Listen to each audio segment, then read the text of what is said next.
So you gonna tell me you gonna skip a whole weight class just to get this fight? Hold on. You're not just skipping one weight class. You're skipping 2 weight classes? Keanu Reeves, whoa. What's going on, boxing fans? This your man's a dang 9. FF on my 9, baby. Listen, boxing fans. I was on BoxRec one day, right? And I was scheming down what we got in store for 2012. So I come by. Are you ready, boxing fans? The title is up there. Oh.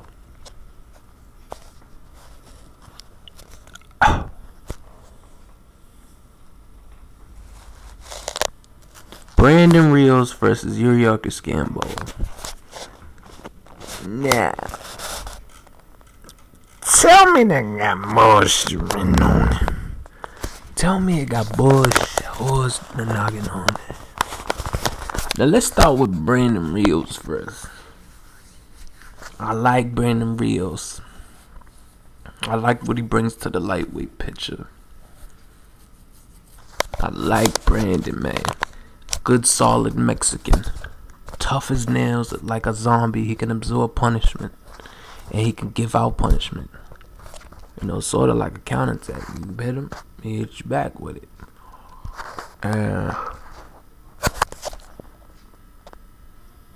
That's just very impressive. He can absorb punishment very well. Good power. I wouldn't say great, but just good power. Nice chin. You know, a brawler, very aggressive, a little passionate, you know, on his punches.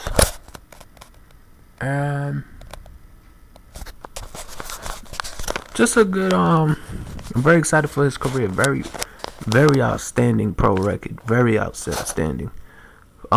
Rios fought some people, man. He fought names, yo. I mean, there's not that much competition in the lightweight, but this guy's a real warrior. He'll get down with anybody. He'll fight anybody, okay? You know, he's no joke. He's loyal to the bloodline of the Mexicanis. Okay. So this is at 135. And before I talk about the next his opponent, I heard, hit me back, boxing fans, tell me if it's true or not. I heard Brandon Rios is getting too big for light welterweight, 135. And I heard he's gonna move to 40. Well, I don't know if he's gonna move to 40, but that's the next weight. That's the next move. You understand? Like welterweight. So I heard he's growing out of, and he's not that tall, you know. Maybe it's his body mass that's growing, metabolism, whatever. You know how it goes. You know, 40. So I guess after this bout, we'll see. But I don't know, man. I don't know. So we got Yuriorkis Gamboa. Now, first of all, I haven't been impressed with Gamboa lately. It seems like he's fading away, and that fading is coming from his mentality, his psychiatric state. I think since he's away from home, because y'all seen his interviews that he says, I miss Cuba, and I want to go to my friends and family. It's like he's homesick, you know? Like, he misses Cuba, so I think that's kind of fucking with him psychologically. And some fighters are like that. They feel uncomfortable fighting outside their region, or their, you know, the place they're familiar with. But experience will cover all that. But why the fuck can Gamboa? I don't know. This is temporary, because this is a good fight. I'm looking forward to this fight. Who do I want to win, and who I think's gonna win? I want Gamboa to win so he can bigger buzz. Who I think's gonna win? I'm gonna say Gamboa. Okay. And this is going to be interesting because we want to see how a Gamboa looks like at 35, maybe lightweight. You know, that's going to be interesting. Now, is he going to sit there smooth? Now, y'all got to listen. Y'all don't forget, boxing fans, Gamboa is up there in age and boxing years. He's like 45 in boxing years. You know, he's 29 or 20. I think he's 30 now. I think he's 31 or 30. You know, he's getting up there, just like Embrada Godimich, the one that just fucked up Rico Ramos. And I think they got history. I think they were on the same team or whatever, but they probably sparred together. They're not a weight class far from each other, but this is ridiculous, man. Now, if it's temporary, that's cool. What I mean is, if Gamboa was just doing this to keep his sharpness up, and to carry on, jump to lightweight, and move back down. You know, that's cool, okay? I don't know if he's staying there, but that's some bullshit. Come on, people, y'all know the name at 30. My new favorite breach and brought to the light, my favorite pro. Okay? The Problem, you understand? The Alias, The Problem. Come on, man. I don't know if they're saving it for a big event, but that makes it real obvious you're gonna skip. You're gonna jump 2 weight classes. Come on. 2 weight classes. That's ridiculous. Now, boxing fans, I always wanted to see this fight go down, but it never went down. And I was so mad. I wasn't mad, but just disappointed, very upset. Salio Carabin versus Gamboa. I really wanted to see that fight. We'll make it fair. We'll see. Well, I don't know. Boxing fans, y'all tell me what's more appropriate. Featherweight or super featherweight? Cause I seen Calabrion fight Jason Litzow at 30. And he look alright there. Jeff Mayweather said he punches harder. I don't know if that's true or not, but at 25 he looked good too. Cause at 25 he fought this Asian dude. I forgot where he's from. I think he's from Tibet. I don't know. This Asian dude looked just like Zab Judah. Some Asian dude. He was good. He was undefeated. He was a good little fighter, But yeah, Carriol fought him. Box fans, hit me up if y'all know what I'm talking about. But what was I gonna say? This fight, man.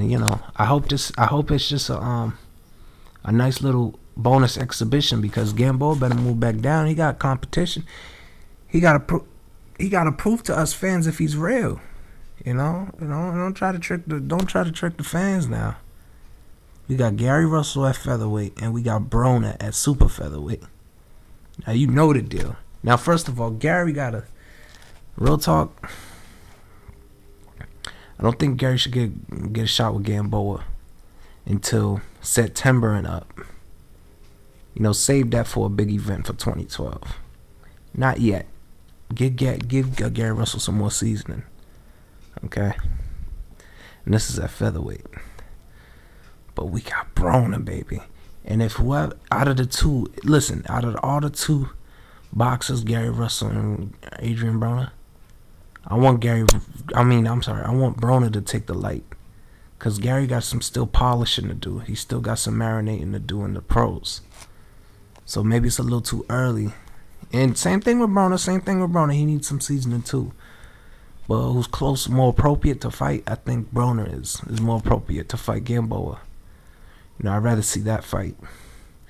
And I know this video is not about him, but what's my quick prediction? I'm gonna say Broner. It depends if he wants to go in for the kill, but hands down, I say unanimous decision. Now, we've seen Broner's Gamboa's chin in his ways where he gets carried away, gets overconfident, and start getting ridiculous, and that's another thing. Gamboa's not that really ring aware.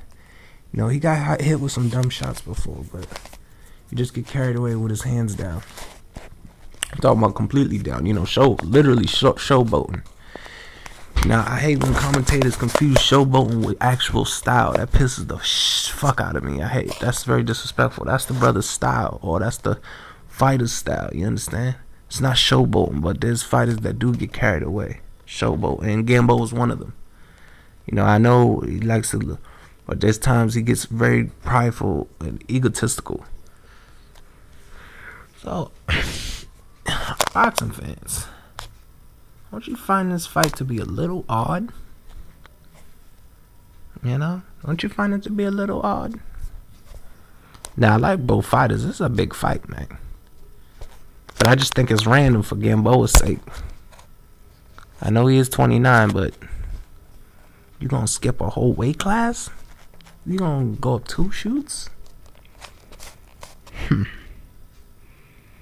I don't know, man. I think the word ducking is appropriate, and I'm not talking about the pond, you know, and some breadsticks or whatever. Real rap. So, boxing fans, y'all hit me up if he's ducking Adrian Broner or Gary Russell Jr. Now, Gary Russell is okay because he still got some polishing to do. But what if he's ducking Broner? Who knows, you know? Because I find that very fishy. Why not super featherweight? You know, fight a scram at super featherweight. And that's another thing. I think Gamboa's growing out of featherweight. I really think he's growing out of featherweight. So I think 130. He'll look good at. I think he'll look good because he's only 5'5", very small, but in age he is up there.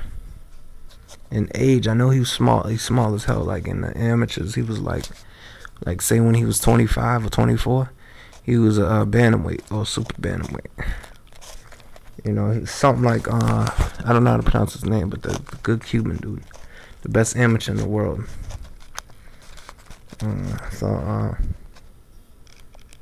Yeah, man, I just find this fight very random. I like both fighters, what they bring to the game. This is a big name fight, maybe because Brandon got some good marketing, but this is a name fight. These are both names going at it, so I'm very excited for this bout.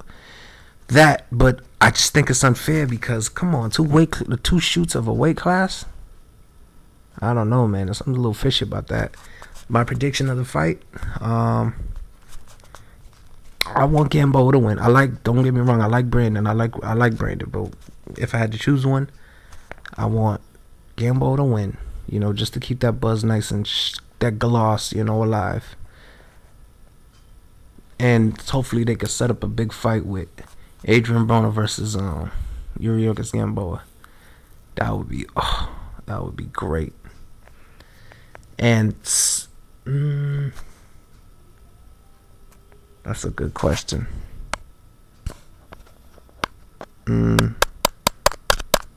Okay, maybe completely at the end of the year, we'll see Adrian. I'm talking about December or November. We'll see Adrian Broner versus Yuriorkis Gamboa, in November 2012. But after this bout, hopefully Broner rapes. Literally, I don't like popping that word, you know, innocent women victims, but let's say demolished. He demolishes Elwin Perez. I'm gonna say a 6th round or 5th round KO. I'm gonna say the 6th round. I'm gonna say a 6th round KO. And after that, he could fight one more scram. I'm not saying Elwin's a scram, but just one more super featherweight. And shout out to Diego Magalani. He's real good. Hell no, don't have them fight yet. Because it saved him for potential big mega bucks. Good showcase. Because that'd be a good fight. So basically, boxing fans, I wanted to come at y'all. And I just want to say this is kind of strange, you know? So hit me back if y'all feel me. What I'm saying. Because this is real, man. I wasn't expecting this goddamn nonsense. You know? And, you know, the 2012 is looking pretty good. I'm excited and everything. And I'm just looking for time to unfold and see what the prizes the boxing god is, or God in general gives us gifts to us fans, to see what unfolds in the boxing world. So it's your man Zday 9, fool, coming at you with another vid. Holla back, boxing fans, love.